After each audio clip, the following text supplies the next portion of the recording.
Well, shaking folks, back with another reaction, back with some more Bad Religion. And we're back with a real treat this time. I do want to give a major shout out once again to Paulie, already a legend and champion of the channel. But he sent me Bad Religion's debut album, How Could Hell Be Any Worse, with a 2022 vinyl repress. I did react to a track from it, and it was a track that I reacted to about a year ago, but now having the vinyl, I was excited to go back into it. But he also sent me a CD copy of their exceedingly rare and much discussed sophomore album, Into the Unknown. This is 1983.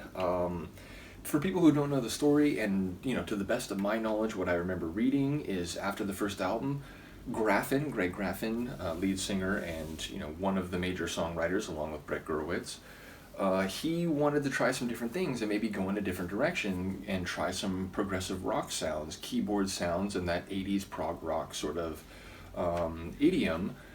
So I think some other guys in the bands, had mixed feelings about that, but they did the record, and ultimately, I believe Graffin did a lot of the production and songwriting. It was, more his project and more his decision to go that way than the other guys.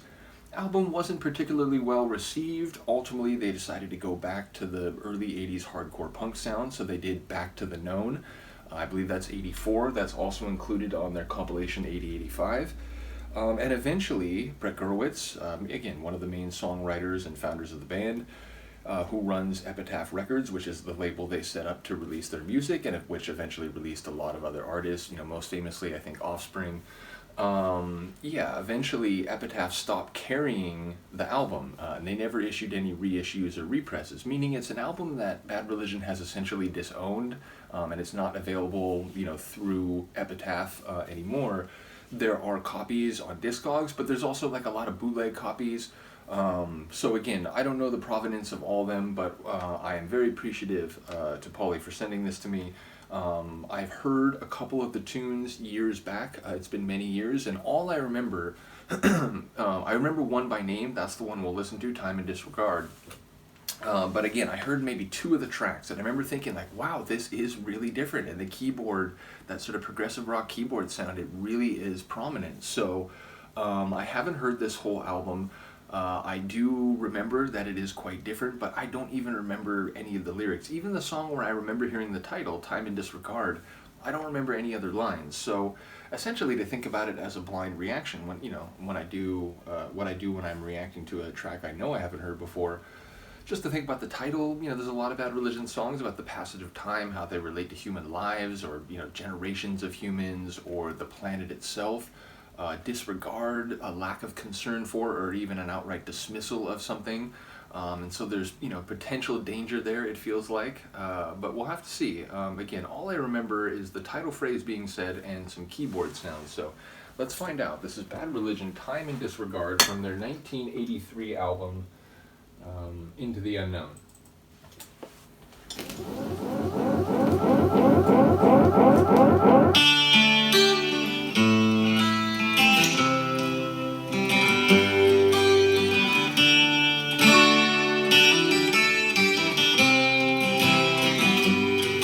From the bird and the deer who live on the same, to the condominium that litter the plain into time and disregard.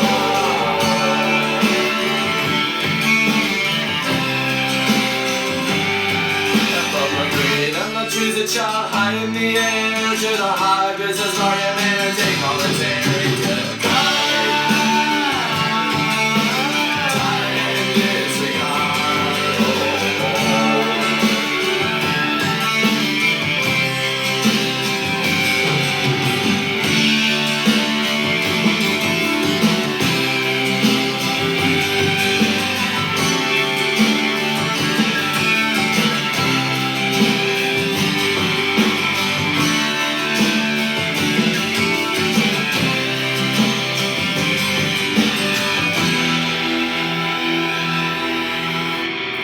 Than I remembered it. More like folksy. You could see Graffin, his solo work that would come later.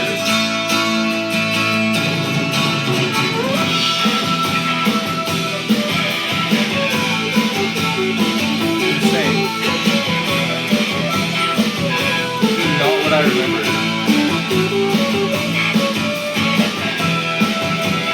One more acre, another tree.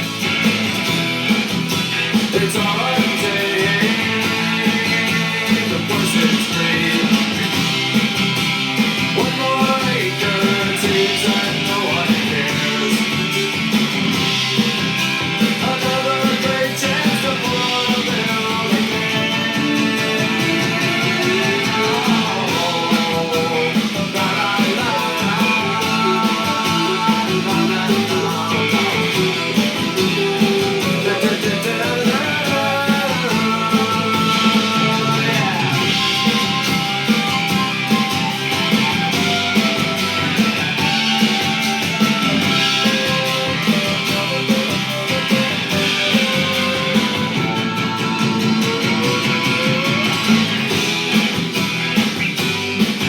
Insane.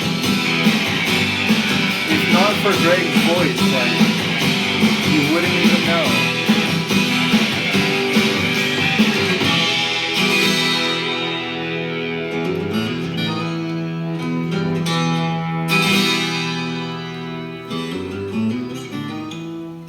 Indeed, almost.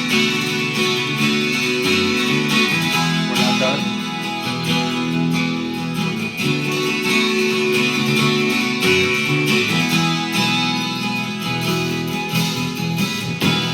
I used to roam wherever I would. I'd see my friends and I'd eat what I could. We did it together in a borderless state. Survival our instinct, nature our fate. Today I see those borders and my friends disappear. Man chooses my fate, thus I live in fear. Tomorrow the trucks come, I know where to run. Not sure what's happening My horse lyrically. needs a horse, so they can have mine. Da da da da da da da da. Da da da da da da. Yeah.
tune over 7 minutes in length. There were keyboard. It wasn't, I think I'm conflating two tunes. Whatever the other tune I remember hearing is, it has a bit more of a, for lack of a better word, like stadium kind of keyboard sound. This one, there was definitely keys there and some different layers, including like a really dissonant synth that came in near the end. But I was hearing the title phrase from this song, and I think I was like remembering it in conjunction with another track from this album, which I don't know which one by name. So, but insane. Like, again, without Greg's voice, would you know that's Bad Religion? I'm not sure. So again, I get why fans of How Could It Help Be Any Worse are like, whoa, like this is crazy different. I still would have been interested, certainly. Again, I was a wee babe at the time, but you know, if I had known about, I didn't even know about this album until years after I discovered Bad Religion. It's probably like the late 90s when I heard about it, because it was the same time I had discovered Tested. I was like, wait, what? Like, it's a, you know, a live like tour album, but it's got some original stuff on it that wasn't on their albums. Like, so once I discovered that, I looked a little more deeply, and I discovered, you know, like, oh, on 8085 there's actually an omission. There's stuff they made from those years that's not on that album, and I discovered this. But again, I don't even remember where I heard it. I just heard a couple tunes, and it's been many years, and so this was a more significant experience than I would have recalled it to be. So yeah, again, long, evolving, almost feels like it's over a couple times, comes back. They were like jamming in that prog rock way by the end. So again, maybe it has a raw sound, maybe it's not like, you know, they weren't happy with it, but at the same time, I think it's an interesting chapter, and I'm excited to go through the rest of this album. So once again, shout out to Paulie. Let me know what you think, and we'll see you next time. Peace.